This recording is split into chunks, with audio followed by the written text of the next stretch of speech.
the bits today. Time you learning the collier's job and learning the collier's pay. We'll go for it, yeah? Go for it, lads. Go for it. Love yous. Love you, Fred. See you in a bit. Benji. It's almost time.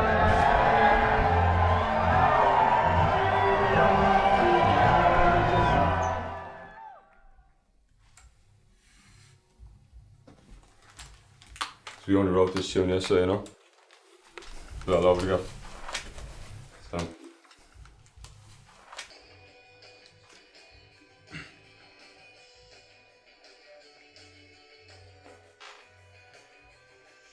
They fell as a child on the beat down grass. No cutting, no bruising, not a mark to be seen. And so some become lost as their passions will see. Illustrated well by the television screen, by the television screen, by the television screen, by the television screen, by the television screen.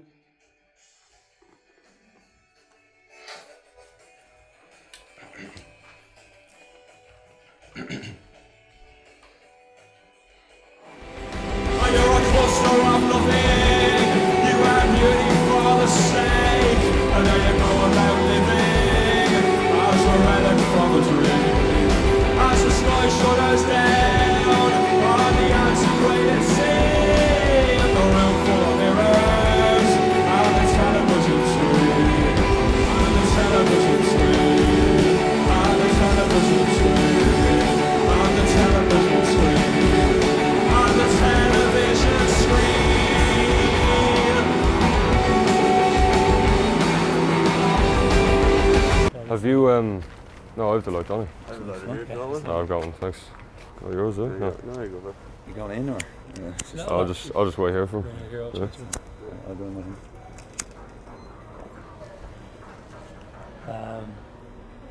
That's early. So, like, you feel like you're very vulnerable on the zone. Yeah, very, very, very much so, man. There was like this moment this morning when I woke up and I hadn't eaten and hadn't had any coffee and I was a bit wrecked, you know, after the weekend, and went into the studio and listened to it, and I had to leave, like, cause I just felt like Jesus, like, the vocals are in particular are really, really raw, like there's no real effects on any of them. They're like pretty much all, and the way that they're mixed as well is that they're like right at the front and like kind of out forward, like so like they're gonna be like bounced separately. Everyone else is live as a band, and then I'm like live, like doing like 4 tracks at a time on my own after, and they're all just being like mixed like straight on top. So it's just like a tune and then me just standing there and singing it to you with nothing on it. Like, it's weird, man, you know, but it's his kind of concept of like how he wants it to be, you know. Yeah. Like he said when we first met him, I don't know if I told you this, but when we first met him he said something like he wanted it to sound like you know, like there's like all this hullabaloo going on around you, and then like someone kind of like leans over and like starts speaking more kind of sincerely to you, like into your ear. Do you know what I mean? Yeah. So it's terrifying, man, to be honest, you know, but it's good. Do you feel like you're just totally exposed?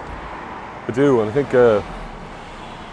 think if I were to like feel that kind of level of terror and not accept it and you know, keep it and feel it, like, then I'd be letting myself down and I wouldn't be doing anything that I'm doing for the right reasons, like, you know what I mean? I don't want to feel comfortable when I'm doing all this, you know. Would you? Yeah, I mean, you can do that, you know, in so many other kind of lines of work, like, or just like, you know, hobbies or whatever. But yeah, I feel like it's not even just kind of my duty to feel that fear and do it anyway, like, you know. But it's where everything is, like, so that kind of fear throughout the day gave way to pride for me, because I was kind of, I really felt the fact that listened to how raw the mix and the vocals and everything were, and I knew that I was just going to have to accept that. Like, do you know what I mean? Sometimes when you see a band, or I find that I see a band live and then I hear them on record and it doesn't translate, and you can't, if you just record a band too literally, because you don't have all the kind of volume and power that you have at a gig, it doesn't necessarily translate to record. There's lots of things, lots of kind of mental things as well as sonic things. And one of them is the tension that builds up when a band's playing together through a whole show.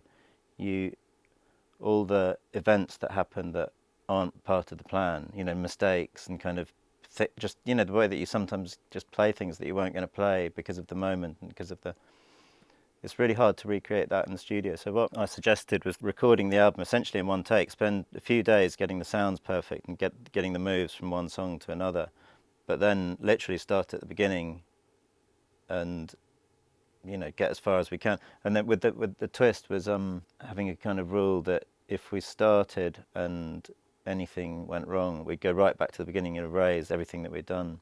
And in practice, it's too long to do the whole thing because we're doing it on tape, and the reels of tape are only 15 minutes long. So we broke it up into natural chunks. But it was amazing because they agreed to do that. 1, 2, 1, 2. Yeah? 1, 2.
I can't remember the first time I heard them, but I remember the lyric. Charisma is exquisite manipulation.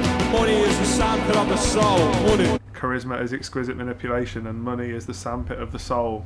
And it resonated with me like nothing else has ever resonated with me before in my life. Because if you dissect the first part of that, charisma is exquisite manipulation, there is no difference between charisma and manipulation. They're basically the same thing. It's just charisma is like slightly more contrived. And then money is the sandpit of the soul made me think about capitalism, and the industry that I'm in is a very capitalist and competitive industry, and I've become increasingly disenchanted with it all. And those two things combined just made me want to know more about the band, and I became obsessed with them.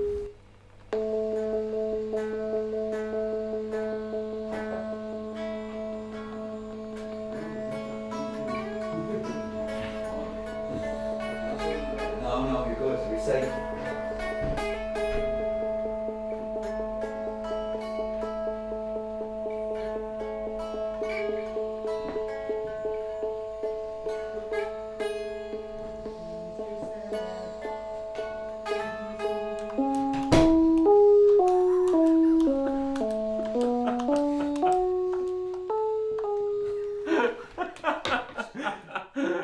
We just kind of had a look into the room, the live show that was on before us, and I saw the boys. I watched a couple of songs, and it kind of jumped out at me that these were guys that weren't selling themselves to the audience. They weren't trying to talk to the crowd between songs. It was authentic. It was real. There was none of that falsely humble bullshit that's so rife in music these days. It felt very real. And I think it's not an arrogance. It's not a rudeness. There's no rock and roll cliche. It's just it's real. There's a lot of layers of feelings and emotions and stuff, and it's like I feel like a lot of albums these days, they're just like you tap into a sound that's great and really representative of your band, and then you feel like you have to do it 12 times. I think it was about just embracing that spectrum of emotions, and that they're all honest and they're all come from, you know, one place, but you're allowed to have all of those emotions, you know. And I feel like an album that doesn't show all of that, I don't know, I don't really see the point of it. Like.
Like, I think it's mad that I even chose to do music in the first place, because I really wasn't as into music as I thought I was. You know, like I'd listen to stuff, but like, and I'd play a tiny bit, but like, the real like deep obsession only kind of started whenever I met those lads, and it kind of bounced off each other. And before we started taking this seriously at all, like I was proper like in clubs all the time. Like, you know, like I had this. I thought like used to go to like techno and like psytrance and all that kind of stuff, and I thought like the underground scene of Dublin at the time was like, it's like the air was on fire, you know? Everyone was like really into it and really passionate about it, and I'd never just seen people be so passionate about music, and that was inspiring to me, because I was never going to be like a techno DJ. So like I just kind of took what I saw those people and took it into like guitar music, and was like, this is going to be my thing. Curly, you go in there, you give it sucks. You fucking get that guitar, you fucking tune it, you fucking pick it. You're the best picker in town. I know. What I love about them is their kind of seriousness. You know, they don't anything that you suggest to them, any idea, they'll listen really carefully and really process it, think it through, and then suddenly a great big discussion will start. And I love how kind of connected with poetry they are, and all kind of ideas. They were saying that when they were at music college, there was this interesting thing where, on the whole, you get pushed into just studying music, and it's kind of weird to have other interests. So that's why they said they started doing the poetry thing when they're at music college, just to kind of bring two strands of their interests together. You know, one of the things that struck me first about their songs is that the lyrics are so good, and they're really important as well. They're not just on there so that someone's doing vocals. Feels like Grian kind of needs to get this stuff out. I'm a soppy guy at heart, and the lyrics are absolutely immaculate. Though, you know, they're like a meal that you need to digest like one line at a time. Go for it. The winter evening settles down, the bruised and beat up open sky, 6 o'clock. A city in its final dress, and now a gusty shower wraps the grimy scraps of withered leaves all about your feet. And then the ringing of a twitching hand, 6 o'clock, 6 o'clock. That's the new verse for that. Switching hand, 6 o'clock, 6 o'clock. This is sorry for ya. Is it surreal for ya? Is it surreal for ya? Is it surreal? Is it surreal for ya? Is it surreal for ya? Is it surreal for ya? Is it surreal for ya?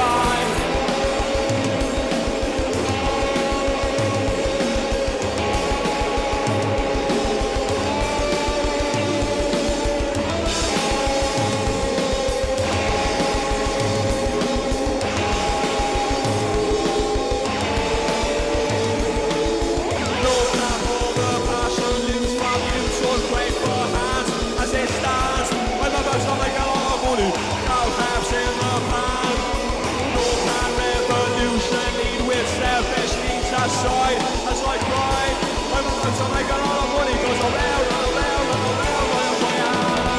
this is surreal for ya, this is surreal for ya, this is surreal for ya, this is surreal. Had a bit of time to rest after the big European stretch, which was 29 or something in the course of 32 days. There was stress involved, and I suppose it's like, in a way, a transition from all of like your anticipations and dreams about something turning into reality and facing those realities and what challenges they bring. Like, it's something that I kind of only really realized in the last tour is that all of the things that create the struggle and the conflict are the new things, like being in the new places and not speaking the languages, or like being in a van with 4 other lads for a protracted amount of times aren't things that we had experience with, so they're like new challenges, you know. But like when you're getting up on the stage, you're finally in the venue, you've gotten there after hours of traveling, you're setting up all your pedals and you've got your bass out or your drum kit together, and like then you're like, oh, this is what I know, like this is like I've prepared for this exam, you know. And so then it just feels natural, and it starts to give this like sense of like relief and like relaxing, that you're just like, okay, I actually have done the homework here, like. And then when you play the gig, it's like being an animal in its environment, like it feels very fundamental. It used to give more anxiety because it was kind of more performative, but it feels just more like stripping away now, like stripping away and being more, thinking less and feeling more, you know. Hey Connor, could I get more bass in the butters here, please? I think there's a lot of moments where I have to pinch myself and be like, oh, I'm actually doing this. This is what I do now. Yeah, like just like going abroad and playing festivals. Sometimes you have to be like, oh fuck, like when I was younger I really wanted to do this and I dreamt of it, and now I'm actually doing it, which is an amazing feeling. But yeah, I don't know, I think it's been really natural as well, because we've kind of worked at it for like such a long time that it's been really gradual build and stuff like that. So it feels both surreal and natural at the same time, definitely.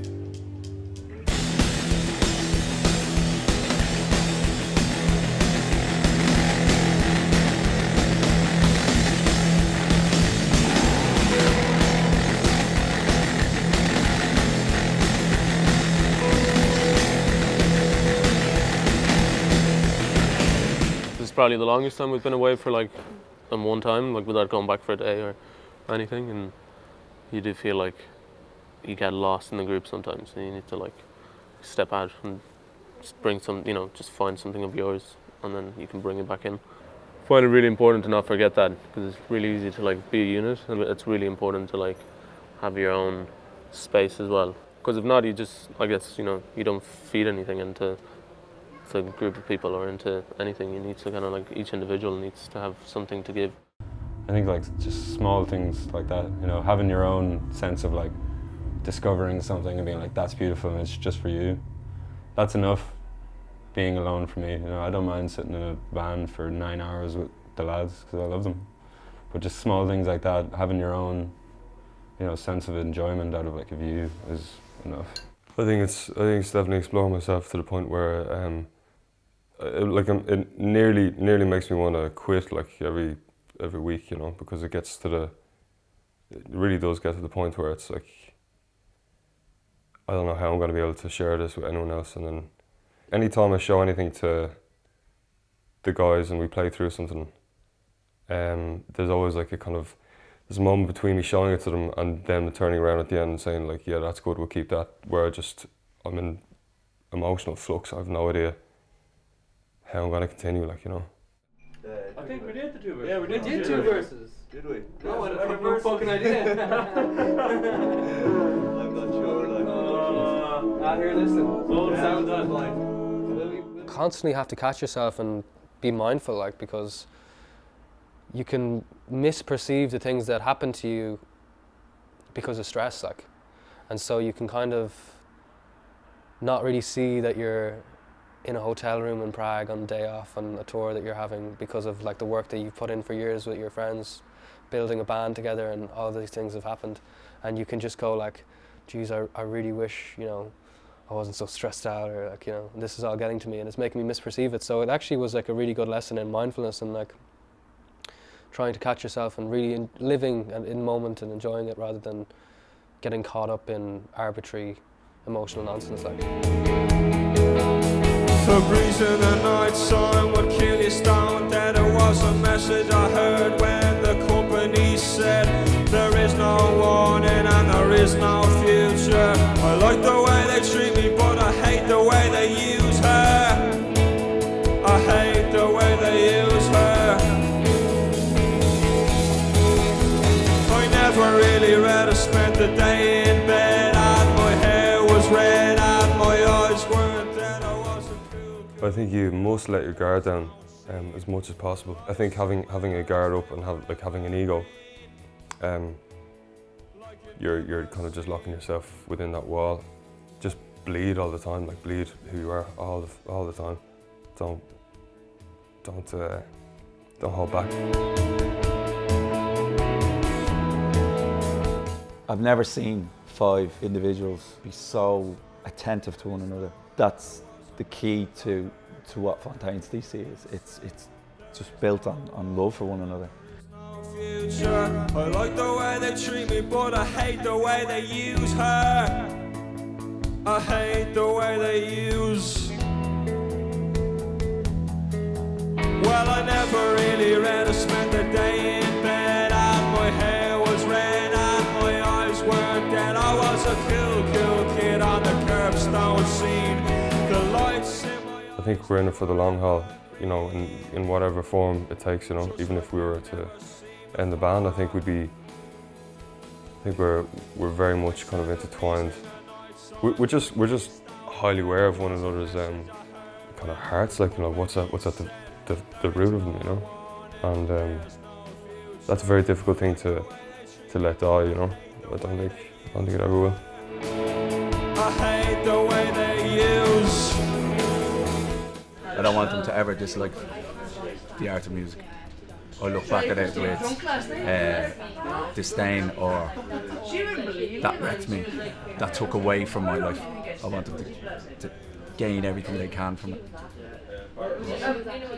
It's their choice. But I think they're doing it. Are you hanging on? Are you hanging on? So